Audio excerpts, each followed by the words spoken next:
5 राज्यों के चुनाव के दौरान जो माहौल बना हुआ था, अब एक बार फिर वही माहौल देखने को मिल रहा है। उन राज्यों में जहां इस साल के आखिर में विधानसभा चुनाव हैं, कई राजनीतिक दल इन दिनों हिमाचल और गुजरात में डेरा जमाए हुए हैं। लेकिन इन दोनों राज्यों में ज्यादा फोकस गुजरात पर है। ऐसा इसलिए क्योंकि ये देश के प्रधानमंत्री का गृह राज्य है और यहाँ करीब 25 सालों से भारतीय जनता पार्टी ही सत्ता में बनी हुई है। लेकिन इस बार स्थितियां कुछ बदली हुई नजर आ रही हैं। ऐसे में इस बार का गुजरात चुनाव ज्यादा दिलचस्प हो गया है, क्योंकि इस बार मुख्य विपक्षी पार्टी जिस तरह से चुनाव की तैयारी में जुटी है, उसे देखकर लग रहा है कि वो गुजरात में इतने सालों के बनवास को खत्म कर सकती है। आखिर क्या है कांग्रेस की रणनीति जो बीजेपी को कर सकती है सत्ता से बाहर, और क्यों बीजेपी अपने ही गढ़ में पड़ी है इतनी कमजोर? ऐसे कई सवालों पर चर्चा के लिए मैं अंशिता श्रीवास्तव हाजिर हूं स्पेशल रिपोर्ट के साथ। स्वागत है आप सभी का। चलिए बढ़ते हैं आगे। दोस्तों, 182 विधानसभा सीटों वाला गुजरात चुनाव काफी अहम माना जाता है, क्योंकि यहां लगभग 25 सालों से एक ही पार्टी राज कर रही है और वो है बीजेपी। यानी देश में बीजेपी की क्या स्थिति है, इस बात का थोड़ा बहुत अंदाजा गुजरात चुनाव के परिणाम से लगाया जा सकता है, क्योंकि ये पीएम और गृह मंत्री दोनों का गृह राज्य है। ऐसे में ये राज्य जीतना बीजेपी के लिए प्रतिष्ठा का सवाल है। तो वहीं विपक्ष इस राज्य पर कब्जा कर अपना दबदबा बनाना चाहता है। यानी मुख्य मुकाबले में कांग्रेस और बीजेपी है। लेकिन इस मुकाबले को त्रिकोणीय बना दिया है पंजाब में अपनी जीत से उत्साहित हुई आम आदमी पार्टी ने। यानी कुल मिलाकर ये चुनाव बेहद रोचक और दिलचस्प होना है। साथ ही बीजेपी के लिए एक बड़ी चुनौती बन गया है, क्योंकि कांग्रेस इस बार सत्ता पर कब्जा करने के लिए बहुत ही जोरों से तैयारियां कर रही है और कांग्रेस के ये तेवर बता रहे हैं कि बीजेपी के किले की नींव इस बार हिल सकती है। अब ऐसा करने के लिए कांग्रेस कोई ढिलाई बरतती नजर नहीं आ रही है, क्योंकि कांग्रेस समझती है कि गुजरात जैसे मजबूत गढ़ में सेंधमारी करना इतना आसान तो नहीं है। ऐसे में सिर्फ हवाई बातों से काम नहीं चलेगा और जमीनी स्तर पर पार्टी को काम करना पड़ेगा। और इसी को देखते हुए कांग्रेस की तैयारियों में वो समझदारी दिखाई दे रही है। गुजरात के किले में सेंध लगाने के लिए पार्टी में मंथन और बैठकों का दौर लगातार जारी है और पार्टी की तरफ से जो फैसले लिए जा रहे हैं वो पार्टी की दूरदर्शिता को बता रहे हैं, जिससे बीजेपी में भी हलचल है। अब इसी बीच पार्टी ने एक और ऐसा फैसला लिया है जिसने सभी को हैरान कर दिया, और वो फैसला है जिग्नेश मेवानी को कार्यकारी अध्यक्ष बनाने का फैसला। हालांकि ये फैसला बेहद चौंकाने वाला है, लेकिन इसके पीछे कांग्रेस की खास रणनीति है। आखिर क्या है कांग्रेस का प्लान, चलिए इस पर बात करते हैं। दोस्तों, जिग्नेश मेवानी बडगांव विधानसभा सीट से निर्दलीय विधायक हैं।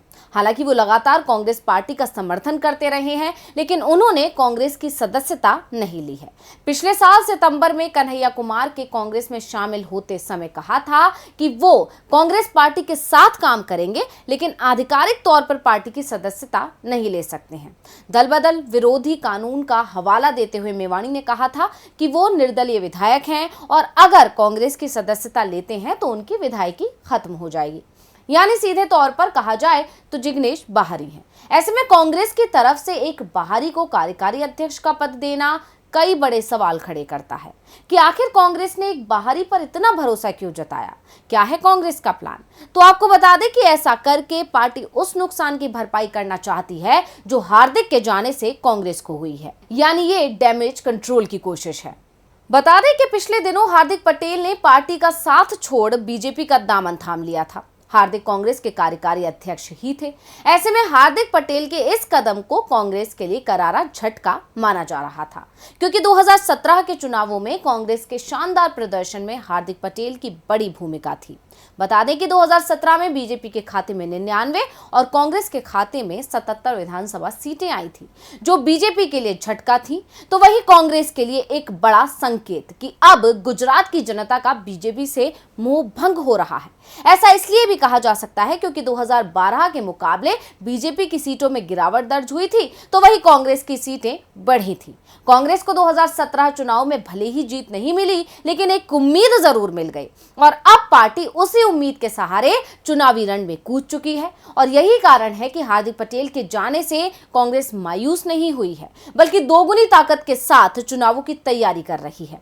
और कांग्रेस इस बार गुजरात की सत्ता हासिल करने के लिए अपनी पूरी ताकत झोंक रही है और पिछले चुनावों में जो कमियां रह गई थी उसे खत्म करने में लगी हुई है, जिसके लिए लगातार बैठकों का दौर जारी है और अब कांग्रेस हार्दिक पटेल से हुआ डैमेज जिग्नेश मेवाणी से पूरा करने की प्लानिंग बना रही है।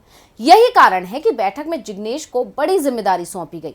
पार्टी के ना होते हुए भी मेवाणी को मिली इस जिम्मेदारी को डैमेज कंट्रोल के तौर पर देखा जा रहा है। गौरतलब है कि जिग्नेश मेवाणी प्रदेश की दलित आबादी पर अच्छी पकड़ रखते हैं। रिपोर्ट्स के मुताबिक 2011 की जनगणना के अनुसार गुजरात की आबादी में अनुसूचित जातियों की संख्या 7% है, जबकि अनुसूचित जनजातियों की संख्या लगभग 15% है। हालांकि ये प्रतिशत काफी कम है, लेकिन कई सीटों पर हार जीत का फैसला करती है। बता दें कि गुजरात की राजनीति में अभी भी जातिगत व्यवस्था पर ही मतदान होता है। इसी को देखते हुए सभी राजनीतिक दल टिकटों और पदों के बंटवारे करते समय इस जातीय समीकरण को ध्यान में रखते हैं और उसी को देखते हुए ही कांग्रेस ने ये बड़ा फैसला लिया कि एक बाहरी व्यक्ति को कार्यकारी अध्यक्ष बना दिया। अब अगर गुजरात में दलित आबादी की बात करें तो ये दूसरे राज्यों की अपेक्षा तो कम है।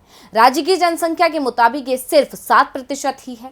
इसके साथ ही गुजरात की सुरक्षित सीटों पर भी दलित आबादी अलग अलग है। ज्यादातर सुरक्षित सीटों पर दलित मतदाताओं की संख्या 10 से 11% है। अब यही कारण है कि सभी राजनीतिक दल अपने अपने तरीके से इन्हें लुभाने की कोशिश करते हैं। ऐसे में अब अगर बात की जाए जिग्नेश की, तो उनका नाम अब मुख्य धारा के नेताओं में जुड़ चुका है। गुजरात की दलित राजनीति में मेवाणी एक बड़े नेता के तौर पर उभरे हैं। ऐसे में दलितों को उनसे खासा उम्मीदें हैं और दलितों के बीच वो उतने ही लोकप्रिय हैं जितने की मायावती, मल्लिकार्जुन खड़गे, स्वर्गीय रामविलास पासवान आदि हैं। और कांग्रेस इसी लोकप्रियता का फायदा आगामी चुनाव में उठाना चाहती है। लेकिन इस बार चुनाव में आम आदमी पार्टी भी उतर चुकी है। ऐसे में कांग्रेस ने आम आदमी पार्टी से होने वाले नुकसान से बचने के लिए पूरी तैयारी कर ली है। दरअसल कांग्रेस गुजरात विधानसभा चुनाव में भाजपा से सीधा मुकाबला चाहती है। पार्टी की कोशिश है कि चुनाव प्रचार दोनों पार्टियों के इर्द गिर्द ही रहे। इसलिए पार्टी चुनाव को 27 साल कांग्रेस बनाम 27 साल भाजपा बनाना चाहती है, ताकि आम आदमी पार्टी को चुनाव में खुद को स्थापित करने की जगह ही ना मिल पाए। इसके लिए पार्टी ने हर घर तक पहुंचने के लिए जनसंपर्क अभियान शुरू किया है। इस दौरान दोनों सरकारों के 27 साल के दौरान किए गए कामों को लोगों के बीच रखा जा रहा है। इसकी पुस्तिका भी तैयार की जा रही है ताकि मतदाता कांग्रेस और बीजेपी के काम में फर्क कर सकें।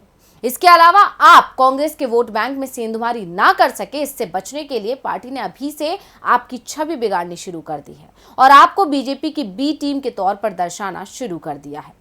यानी कांग्रेस कोशिश तो अच्छी कर रही है और बीजेपी और आप दोनों से मुकाबले की तैयारी कर ली है। ऐसे में देखना होगा कि गुजरात की सत्ता पर पंजा कब्जा जमाने में कामयाब हो पाता है या नहीं। और अगर कांग्रेस के सारे समीकरण सटीक बैठते हैं और कांग्रेस गुजरात में जीत हासिल करती है, तो ये जीत उसके लिए बहुत बड़ी जीत साबित होगी। साथ ही इस जीत के सहारे 2024 के लिए भी कांग्रेस की जीत की राह आसान हो जाएगी, क्योंकि अगर कांग्रेस ने बीजेपी के गढ़ में ही उसे मात दे दी, तो दूसरी जगह बीजेपी की कुर्सी हिलाना कांग्रेस के लिए काफी आसान होगा। तो आज के लिए स्पेशल रिपोर्ट में बस इतना ही। फिर हाजिर होंगे एक और स्पेशल रिपोर्ट के साथ। नमस्कार।